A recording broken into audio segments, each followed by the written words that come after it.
Hello everybody and welcome back to another episode of Pointless Top 10, a show where we make top 10 lists out of pointless things. Why are we flying by this pointless statue in Booty Bay?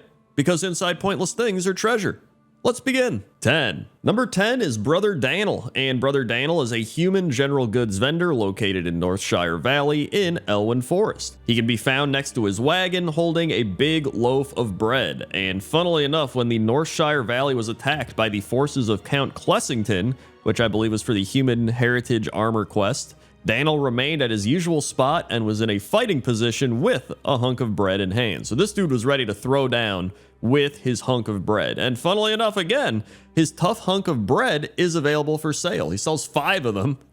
He also has spring water, rough arrows, light shots, crude throwing axes, and light throwing knives. You know, Brother Daniel, he's not completely bald, right? He's got the like side back of the head cut going on, but I think Brother Daniel's a pretty well-known bald NPC. I mean, he's in the human starting area, so most people that make humans have seen him before. They've probably bought some water or hunks of bread from him. Pretty notable bald NPC, and that's why he's number 10. 9. Number 9 is Traveling Warrior, and Traveling Warrior is an orc in Orgrimmar, which I know there's a lot of orcs in Orgrimmar, but this guy is specifically a reference to Kratos from God of War. And I legit didn't even know he was in the game until I was like walking around and I was like, what? That's an orc I've never seen. And he's next to Traveling Sun, and they have a bunch of dialogue where they talk about war, they talk about the burning of Teldrassil, and then his son's just like, Dad, why do the trees burn? And then he's like, boy, that's war or something. That's pretty much what it is. And then he's just like, is war bad? And he's like, war is war. And then, you know, you go look at the dialogue if you want. I really just summed it up for you. You really don't have to. But, I mean, this is a pretty notable NPC in Orgrimmar. I never even realized he was there. So maybe to me, he wasn't that notable. But when I found him, I was like, what? Apparently he did get added in Battle for Azeroth, and he's just chilling in the Valley of Wisdom, talking to Traveling Sun. There are a lot of bald orcs in the game, but I thought this was a good one because, you know, it's kind of pointless, so it fits the theme of this series, and it might not be as well known to a lot of people as some of the other orcs, so I was like, hey, you know what? I think he can make the list. Plus, he's pretty bald, and he's got a great beard, so just for the beard alone, he should make this list, and that's why Traveling Warrior / Kratos Orc is number 9. 8. Number 8 is Foreman Oslo, and Foreman Oslo is a human quest giver located near the bridge in Lakeshire in the Red Ridge Mountains, and he has terrible luck. Like, this dude has everything going bad for him. He once had his tools being delivered from Goldshire on a wagon, but the orcs destroyed the Everstill Bridge, and then the tools were put on a boat to get across the lake to Lakeshire, but then a catapult hit the boat, and then he wanted to repair the bridge, but his shipment of materials was stolen by gnolls. Like, everything that can go wrong goes wrong for this guy. But in Cataclysm, Oslo becomes trapped under a huge boulder which had fallen just north of the bridge. 6 bridge workers attempt to remove the boulder but are not successful, and there's a big quest line where you have to take an Etten, and the Etten gets it off, all this stuff. But currently, from what I've seen, it's glitched out. And it just looks like everyone's dancing around his crushed body, even though there's nothing crushing him, but there is. It's so weird. And there's like this other dude who's just sitting there watching it like, yep, hey, he's crushed all right. It's really weird, you know, and I feel bad for Foreman Oslo, right? Like, this dude is just trying to help. He's trying to repair the bridge. He's trying to fix people's stuff, and he just keeps having the worst possible luck. But you know what? Here's some good luck for you. You get to be number 8 on my pointless top 10 list. 7. Number 7 is Frederick Kalston, and Frederick Kalston is a human quest giver located at the top of the Light's Shield Tower in the Eastern Plaguelands. He introduced various sea life to the Infectus Scar in the hopes of creating a source of fresh food for the Argent Crusade from within the Plaguelands. But he did not anticipate that some of the fish would turn out to be predators and start eating others. He then asked adventurers to save some of the smaller creatures from the lake before they're wiped out. And it seems likely that he's related to Cedric Kalston, who is a Forsaken quest giver who resides on the 2nd floor of the Kalston Estate in Tirisful Glades. And Cedric also shows a fascination for sea life and wears similar clothing. So he's actually got a cool little backstory. He's a cool NPC, but let's talk about the main thing here. This guy is bald.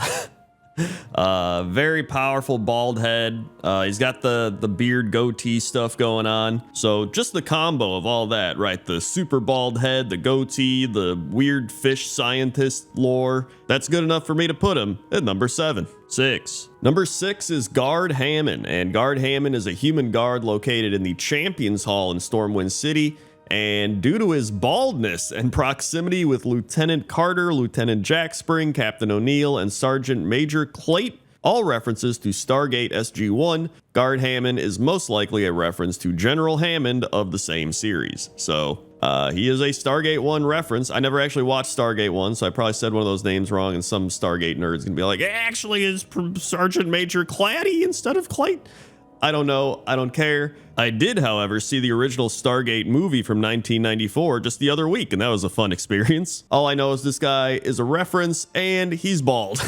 And unlike all the other NPCs we've seen so far, he is super bald, right? He's got no goatee facial hair. He doesn't have the hair in the back. He is just super bald. And so there's really nothing else. And I was like, that's probably good for a number 6 on the list. And so that's why Guard Hammond is number 6. 5. Number 5 is Priestess Alunza, and Priestess Alunza is a Zandalari troll located at the Shimmering Pinnacle in Atal Dazar. And according to the Dungeon Journal, as a fanatical defender of Atal Dazar's golden sanctum, Priestess Alunza has come to cleanse the temple of all corruption at any cost. The weird part was this is all I could find on her. I was like, there's got to be some crazy lore behind Priestess Alunza, right? So I was looking into it, but the big thing was everyone was like, why are we even killing her, right? Why do we have to kill Priestess Alunza? I thought she was here to cleanse the temple. But the best answer I saw to that was, at this point in the story, none of us are really supposed to be in Atal Dazar to begin with. As far as she's concerned, with all the shit going on, we might as well be the source of the corruption or the insurgents sent to cause trouble.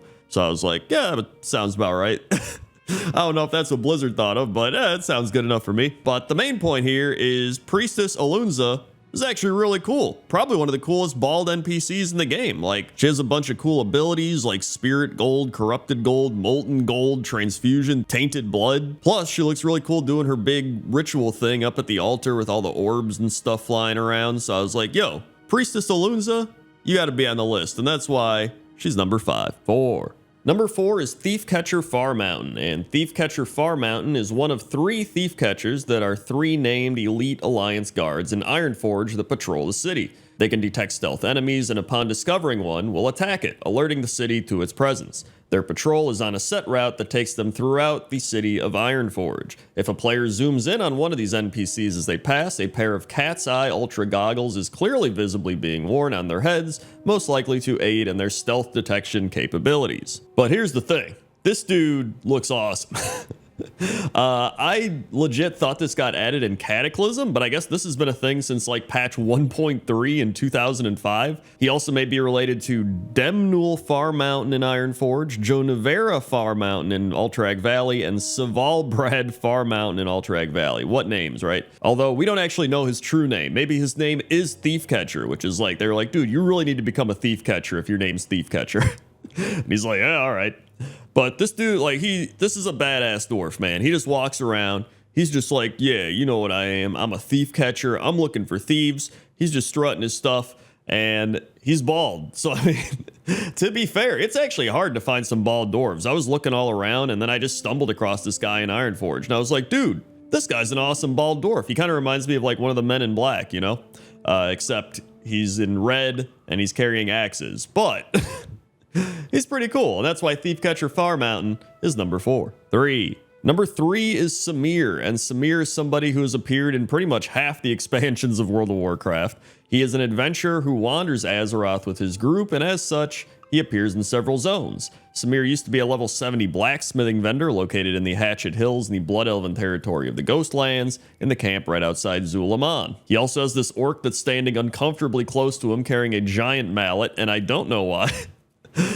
He was also in Wrath of the Lich King, and he was actually in the same pack that was with Bud Nedrek, who was in another Pointless Top 10 weirdest NPCs. I'll put that up in the cards if you want to go check that out. In Cataclysm, his boat to Vazir was shipwrecked, and you end up rescuing him, and then he provides blacksmithing services at Smuggler's Scar and Kelpthar Forest. He was in Battle for Azeroth in the Vision of the Twisting Sands, and he was at the Uldum entrance. And Samir really is another super bald guy, right? He's bald, he's got no facial hair, but unlike Guard Hammond, where he's just a guy chilling in Stormwind, Samir has been all over the place. And so I was like, hey, you know what? Samir is a bald adventurer. He's got his sword and shield. He's going all over. He's also jacked out of his mind. He's got like a 12-pack. Look at him, dude. He deserves to be number 3. 2. Number 2 is Kael'thas, and Kael'thas might not even be considered an NPC, I guess. He'd just be a boss, but I guess a boss can be an NPC, because I've already included a dungeon boss on this list, because technically it is a player character that isn't controlled by a human. I don't know, it doesn't matter. He's number 2, and you might say, Crendor, he's got hair. Well, back in patch 8.0.1, Kael'thas became bald. Here's a picture, you can see it for yourself. Look at that. Kael'thas is bald. Now, I don't know when they actually fixed it and gave him hair again, but some people might be like, oh, well, he's not bald anymore. Well, you don't know that. He might be wearing a wig. In 8.01, I think Blizzard might have just taken away his hair, and he just got so mad, so upset that he had to go get a wig, and now he's just wearing a wig. You can't tell me that Sindori Blood Elf Magic or whatever it is can't craft some sort of blonde wig, right? Somebody else had a theory that the non-HD character models were removed in 8.0, and that probably messed with his model or something. But I think they just got rid of his hair, and then he became bald. And now he's still bald, but he hides it pretty well. That's why Kael'thas is number 2. 1. And number 1 is one that I did not expect to be number 1. It is Boots, the goblin drink vendor at Area 52 in Netherstorm, and he is Boom's master mixologist. He sells a variety of alcohols and non-alcoholic drinks, and he says, "What's your pleasure? Pull up a seat and knock one back. I'm Boots, lead mixologist for Boom and bartender extraordinaire. If it's got a kick, old Boots can give it to you." So Boots then tells you he's been making a good living selling drinks to booze hounds, but he wants something more, and he wants to make the most explosive rocket fuel ever. And it turns out you help him do just that, and he explodes. Boots says, "Woot, here we go. Uh-oh." And then he explodes, and the off-duty engineer says, "Yikes, someone call the fire marshal. Medic, is there a doctor in the house?" And then the doctor's like, "I'm a doctor, what's the problem?" Then he's like, "Somebody's got to get those fires out so I can get in there and save that goblin."